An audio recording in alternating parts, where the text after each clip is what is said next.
My name is Keith Kuchler. I'm the Vice President of Engineering for our SaaS-based products such as Pingdom and AppOptics. I've been with SolarWinds since 2017, and I've worked at many different places.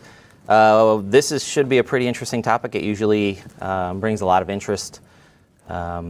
It's a somewhat controversial topic in many ways because people look at it and they say, wow, this is great observability. What is this thing, right? And then we start talking about all of the pillars associated with what comprises observability today. And people say, wow, that's great. We've been doing that a long time. Why is this any different?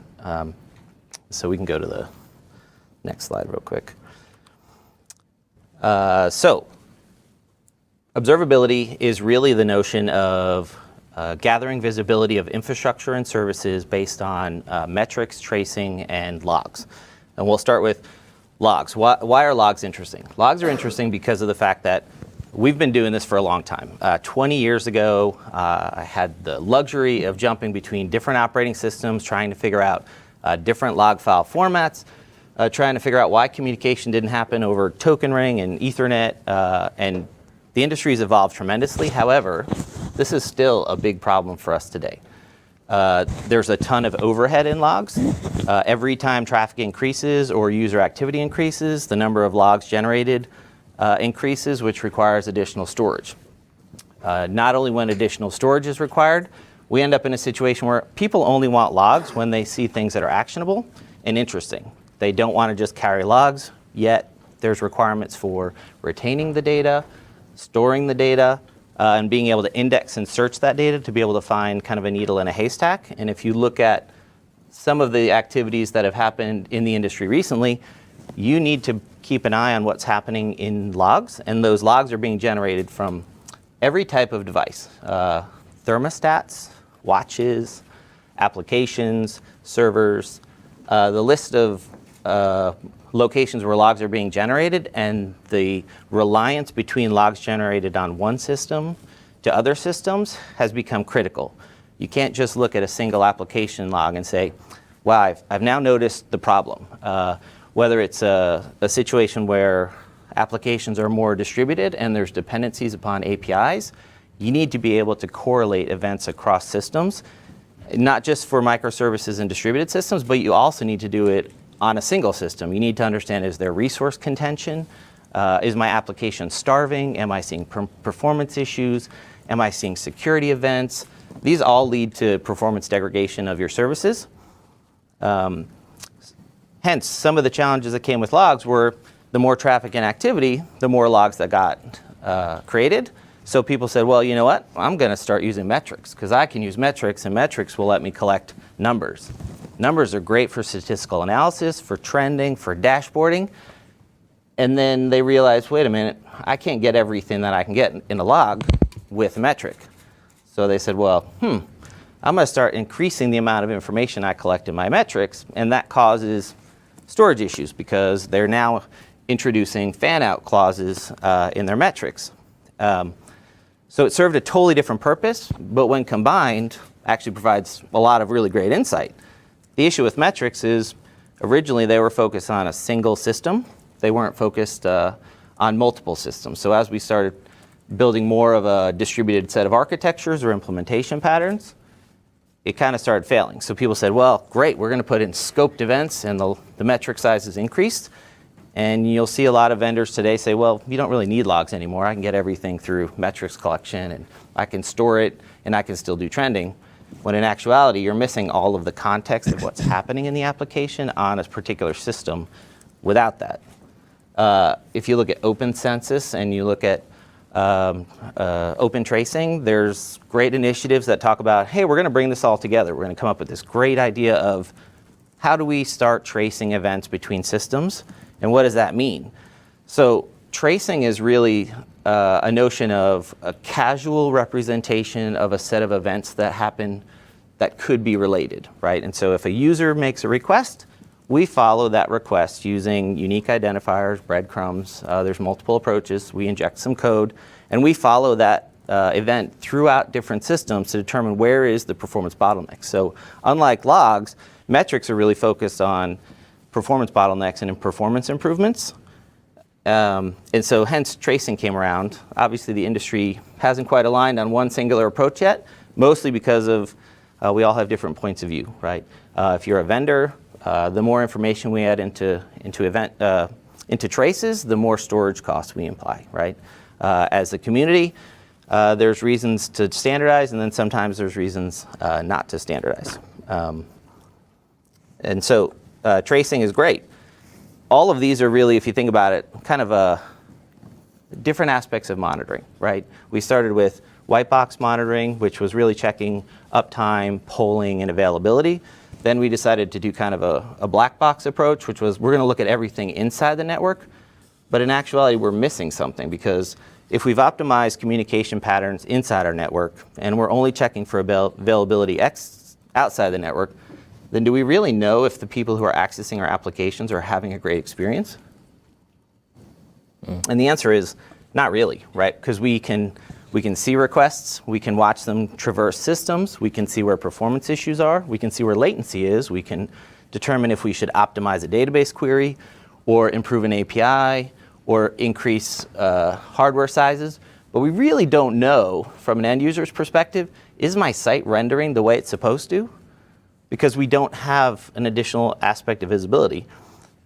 That's where the next slide comes in. The missing piece, from our perspective, is you need to look at this from a user's perspective. There's been approaches with synthetic monitoring, with real-time user monitoring, where we're actually watching users' activities, but we're also extending that with abilities to do things like looking at page speed load times. Should we be using CDNs? Should we be compressing our images? Should we not have as much content? Should we be looking at the wait times across the applications? Because at the end of the day, irrespective of how well we've optimized inside our network, our applications are now running locally on the network, as well as infrastructure providers like AWS, across the globe. And so the only way to actually determine if our users are actually enjoying our content and our experience is to actually look at it through their eyes. And the only way to do that today is by combining actually all of these pillars together so that we have a very holistic view, giving us what we think of as complete observability for our applications, which means we don't have a blind spot. We feel like if we can see what the user sees and we can determine the page load times, and we can look at API response times, and we can look at database query times, and we can look at for errors and exceptions in logs, then we have a pretty complete view, which allows us to actually decrease the mean time to resolution. And today, as a SaaS provider, our goal is to make sure that the experience is amazing and that the uptime is something that they take for granted.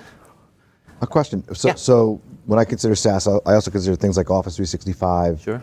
Some of these things that are not necessarily, while the communications are HTTP or HTTPS and API driven, there's a lot of variability on the endpoint themselves. So there could be memory, CPU contention, Yes. bad, Windows patches or whatever. Are you extending that? Are you clearing that blind spot as well as to what's going on what's going on the endpoint itself? Yeah. So the goal of using all of these four approaches for better observability is that if I'm hitting an application like Office 365, that as a user, I'm seeing, did I authenticate? How long did it take? Was I authorized? Did I receive API errors? And then and then allowing you to trace that request on your behalf all the way through to find out where there is latency. So yes, it could be on APIs. Yes, we can see that, hey, we saw a series of log events at the exact same time that we saw a CPU spike on the particular system. On the endpoint or on the server? On the server. Okay.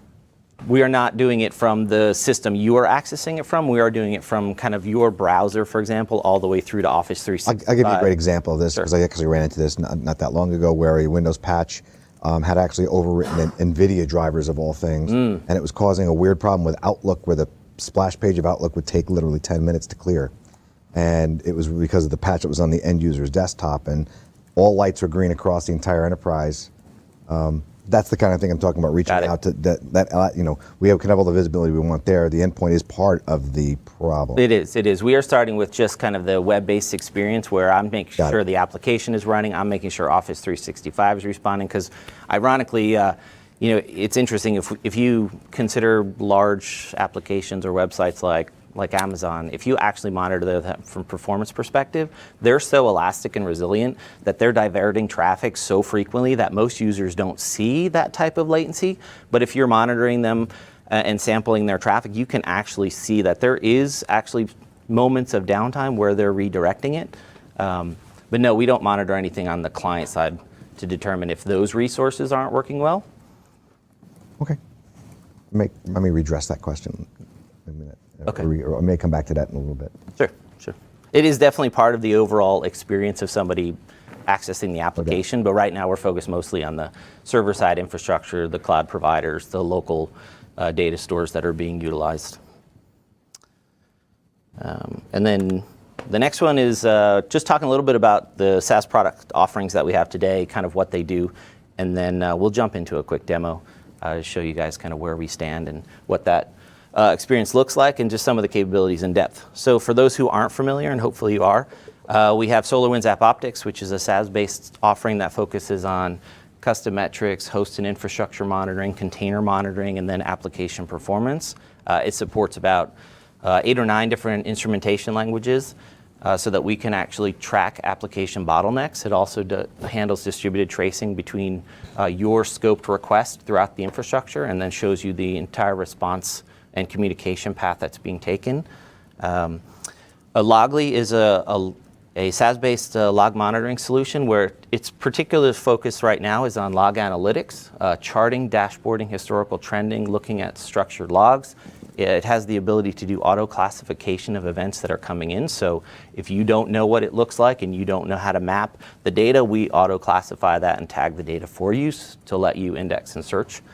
Papertrail, the number one use case for Papertrail is aggregating events from many different endpoints into a time series based view so that you can see all the events coming in sequence in a live tail. So its focus is on fighting fires. When the fire is going on, you see what's happening and where we're going. Oh, okay. We are super quick. All right. Let me see if I can get this going then.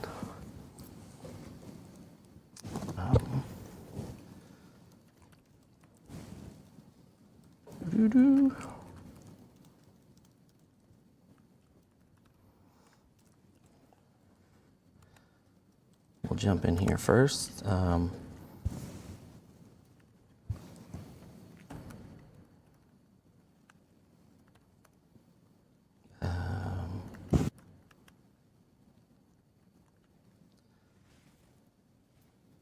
All right. We are not in a good organization. Okay, so this is the AppOptics console. It is particularly focused on infrastructure and host monitoring, and I'll do this pretty quickly so we can touch as many as we can. And oh.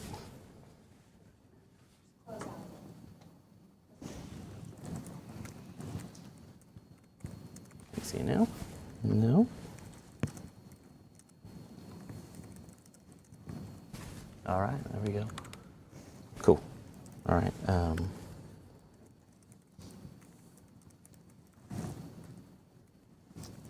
All right, well, we're going to drive like this for a sec, because... All right. Not the best resolution, but let's roll through the console quickly. Hopefully those can see easily. We'll start with infrastructure. The first tab is really kind of focused on where we see the list of services, where we can group applications and hosts into services so that we can have a holistic view of how things are performing. We can actually look at the particular hosts. Right now it's in a list view. We'll focus on the map view. What's interesting about this particular view is you can actually look, it is a density-based, color-based view. So the darker the color, the more filtered in intensity we're looking for. So right now, if we're looking at CPU utilization, this means that the CPU is highest on this particular node. We can also group by things like in what region is it running, is it a container, along with a lot of other attributes. How are you discovering all that information? Are there agents on the servers? There is an agent. Okay, so why the decision to do an agent versus coming out by WMI or external, coming out from the outside? So right now, There's a few different, depending upon which product we're looking at. In this particular case, we're collecting sampled metrics. We can use the instrumentation for application performance monitoring doesn't require an agent, but host metrics collection, we are using an agent, specifically for a number of reasons. One, it's a bit more accurate. Two, we don't know where these are running, and so we want to make sure that we're collecting the same metrics all the time and that we have constant communication coming back, because we're doing things like monitoring whether or not it's been reporting back to us in a certain interval. This agent also will enable you to do things like collect log events as well as CPU hosts and host metrics. So how do you gather container information? We run in Kubernetes kind of as a sidecar. Okay. What if I'm using a container service and a cloud provider? It depends. You can run it either inside the application or we can pull. So for example, if you're using CloudWatch or CloudTrail or something like that, we can actually pull that data directly, so you don't need to actually install anything. We have direct integrations. If you actually just take a look at kind of the service-based view, this is just the application performance view, and what this allows us to do is see spikes in performance in the applications. The other thing it lets us do is catch errors and exceptions that are happening in the application without you being required to look for it. What we can also do is actually look at the transactions that are occurring on the particular system. And what that means is we can look at the kind of the communication pattern. And in a normal service, what you're going to end up seeing is saturation pretty low in milliseconds towards the bottom. When you see kind of this strange looking view, you're actually seeing that there's some anomalies happening. And the question would really be why. You shouldn't really see a ton of transactions high in the transaction view unless you're seeing things like CPU utilization issues or transaction delays. And so if you take a deeper look at this, what we can end up doing is seeing this is the span trace for the communication that's occurring.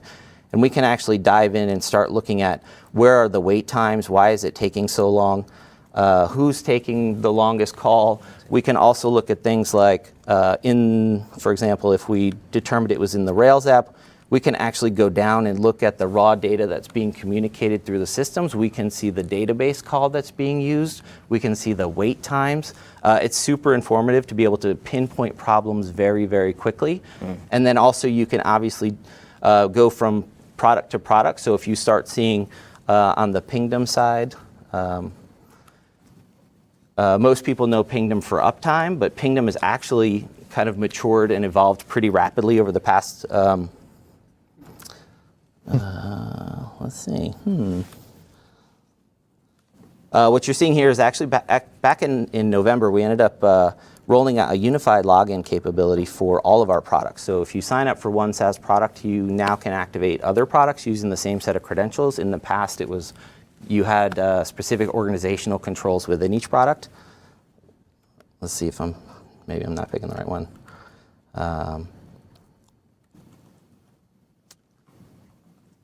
Maybe Pingdom is not down, but... While that's happening, just a question on... Sure. One of the things, particularly around Kubernetes and containers environments, is people moving to things like service mesh. It can be they're quite complicated environments because there's lots of different moving pieces. So being able to figure out which pieces are connected to each other, because you can have one service might be failing, whereas the rest of them are okay, or it's just the transactions aren't working so well. I'm not clear on whether the interface allows you to understand how things are connected together and discover whether or not it's that version of service that's actually causing the problem. That's actually one of the kind of the hidden gems, if you will, that what this product does let you do is it lets you trace those requests across different systems. So in actuality, you can see communication between servers or services or applications that you didn't even know were happening. We've had customers do the implementation and all of a sudden say, wait, I didn't know that app server was communicating with that billing service because we had put in controls to say that shouldn't happen, when in actuality it was happening and they had an architectural flaw in their environment. So yes, it does let you see that. With capabilities like service meshes and Istio, AppOptics does have an integration with Istio, and so you can start actually seeing the communication throughout the service mesh, which is also quite difficult to nail down. Does it show like a map, like a flow map? Or from a visualization perspective, we show the trace. We show where the communication started on one system, and then we actually will draw you the lines for what systems did it hit in what in asynchronously or in parallel, and then end up with the results. So we do draw out how you need, and you can actually drill down in each one of those communications and see, did I make an API call and the API took a really long time, and maybe the API needs to be rewritten, or the database call the API is using is taking too long, or I'm making way too many database calls. Because that's actually pretty common as well. API calls database, and then you keep calling an API, and they keep calling an API, when in actuality, if you just wrote a different API, Since you're on the box, do you have, I mean, some solutions get in even at the JVM and the CLR level .NET. Are you guys doing that too? Yes. That's awesome. Yes, so that's one of the 8 languages we support. Ruby, Python, PHP, .NET,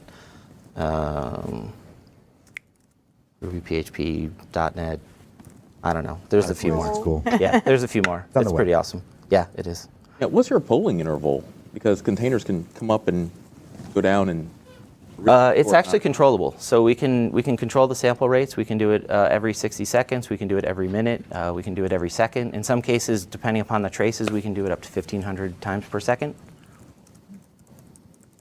Okay, so we're going to have to do ping them another time. But I hope you guys enjoyed the time. And let's see if I can put this back over.